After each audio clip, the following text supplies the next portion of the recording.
These are the grand displays you're used to seeing if you go to a Rockets or an Astros game. The owner behind these tells us she almost missed an event at Minute Maid Park because her truck and trailer were stolen. She spoke to me about how this is impacting her business. All right, well, y'all may remember this moment where it seemed like the Astros had a little magic on their hands. Well, I got to speak with the newly dubbed Astros Voodoo Girl about how this whole moment came together. Safety experts say their message is simple: look before you lock. And if you need more of a reminder, put something like your purse or your cell phone in the back seat. This is not the news Estonians want to hear going into the fall and holiday months. Inflation in our area remains at a high level, 9.5%. That's a point higher than the national average. The people we talk to just want some relief. A day of fun in the sun turned tragic here at Banana Bend as a 12-year-old boy witnesses his own father drown. Experts say you may see brown needles, and especially underneath the tree and near the tree trunk. But if you see browning on the outside, that could be a bad sign that your tree is dry and won't last long inside. These medallions hung all around Buff Stadium, which closed in 1961. They're a symbol of Houston's evolution from a minor league system to the playoff team they are today. Now to a story we've been following throughout the year. This was the damage in Humble in January. You can see a lot of destruction, a lot of damage. So we spoke with the gym owner who had to rebuild after this. And now he just wants to thank the community for standing by him. There are a lot of ways to celebrate Hispanic Heritage Month, starting with the Astros. They're having a festival all weekend long.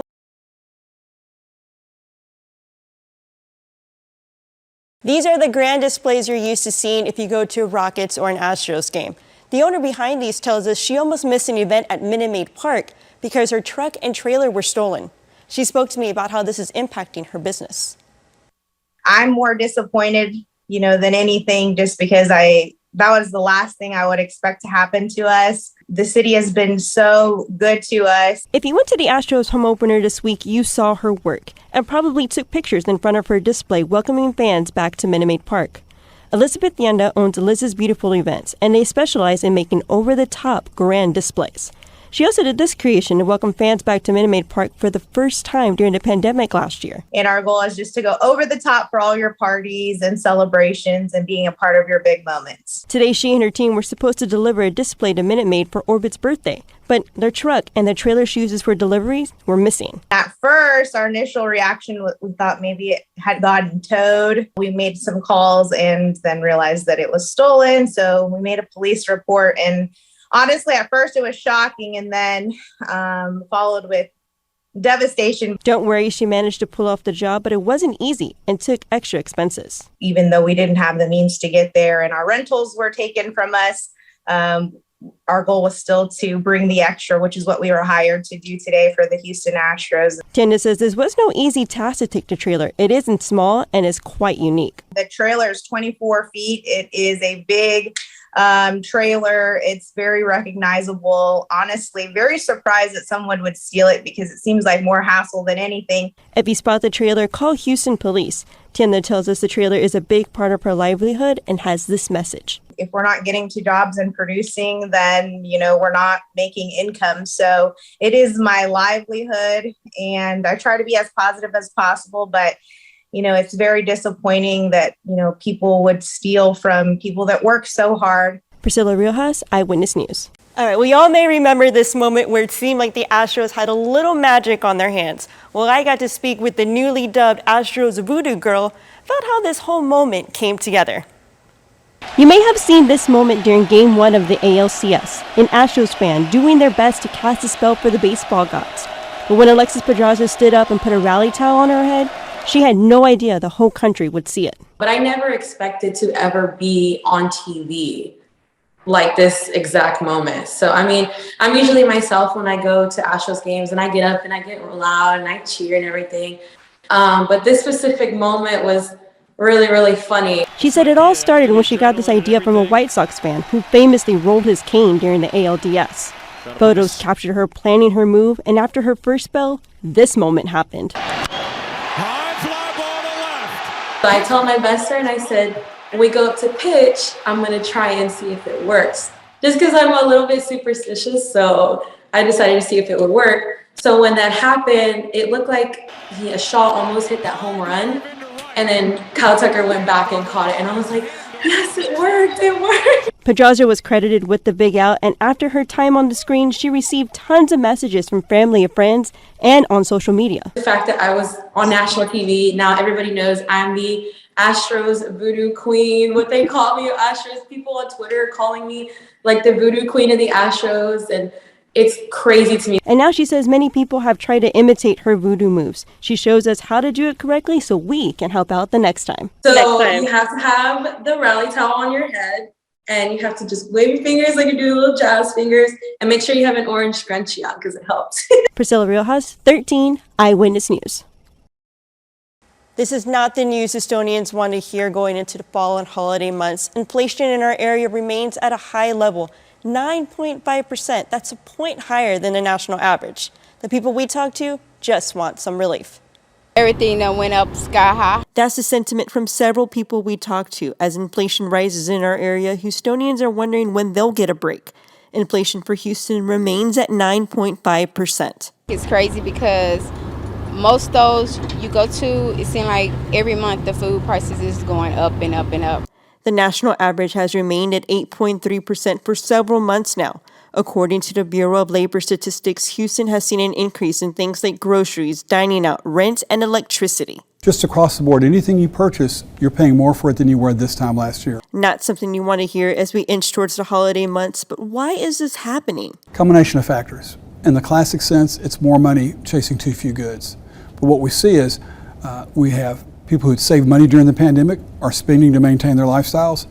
People who use their pandemic funds to pay down their credit card balances are willing to take on more debt. That's on one side. On the other side, we still have a shortage of materials and a shortage of labor. Austin says her only option as she goes shopping is to go for the less expensive option when it's available. Keep jagging up. After a while, we ain't gonna be able to buy food for our families. There are some things you can do to lessen the burden. Off brands, buy generic brands, and just look for ways to cut corners. Families just want to know when this price hike will end. Went down when we praying that these prices go down. In Houston, I'm Priscilla Riojas. Not many people can say famed announcer Vince Scully called their first home run or that they played against Jackie Robinson when he made his debut with the Montreal Royals. But Larry Miggins can. He sees me playing back, he dropped one down. I picked the ball off fire to first base. Safe, you know. He could run too, you know. The 92-year-old came to Houston in the 1940s to play for the Houston Buffaloes, or Buffs as they were known. They were a minor league team for the St. Louis Cardinals. Miggins hit 27 homers in 1951 before being called up to the majors the next season. I only got to play in 40 games. Was hitting 250 the last day of the season and got 0 for 4. Ended up hitting 229. After his playing days, Miggins and his wife Kathleen made Houston their home and watched Houston evolve from the minor league system to the Colt 45s and then the Astros a few years later. It took a long time for Houston to build up their farm system and sign players like Rusty Staub and so forth to get into the mixture where they could compete. And every man counts. Longtime friend and baseball historian Bill McCurdy grew up going to Buff Stadium, which used to be located off I-45 in Cullen. He says the team paved the way for Houston to get a big league franchise. The success of the Buffs had everything to do with us having Major League Baseball today. These medallions hung all around Buff Stadium, which closed in 1961. They're a symbol of Houston's evolution from a minor league system to the playoff team they are today. Now those same medallions hang outside his home as a nod to the glory days, but Miggins says this group of Astros have something special. We got good balance in our ball club. If the first 3 or 4 hitters aren't hitting, the last 3 or 4 hitters are hitting. And they seem to complement each other. It's real nice.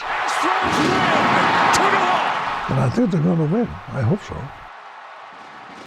There are a lot of ways to celebrate Hispanic Heritage Month, starting with the Astros. They're having a festival all weekend long, but this month is also about celebrating Latinos that have come before us. We talked with Arte Publico Press, which is the largest and oldest Latino publisher in the country. We're the biggest thing in Latino publishing that's been around for a long time. From humble beginnings in 1979 to now 30 books a year, Arte Publico Press continues to showcase literary leaders in the Hispanic community. Way back when in the civil rights movement, there were a lot of us running around, a lot of small presses, etc. But most of them disappeared over the years. Founder Nicolas Canellos reflects on when his publication started as a small magazine. He says there were a lot of creative voices in the Hispanic community that were not being heard. Back then, You know, the United States didn't have as many Latinos as it does today. We were aware of the large communities and our long history here in the United States, but most of the institutions were really ignoring us. But the leaders of Arte Publico stood their ground. They were visionaries.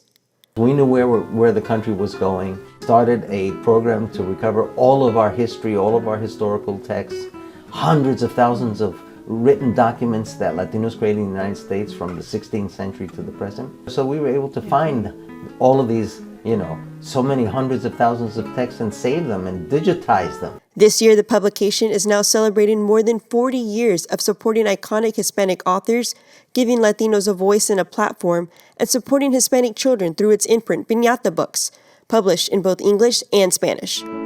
Our kids need to see themselves in books. They need to see their families. They need to see the real cultural situations.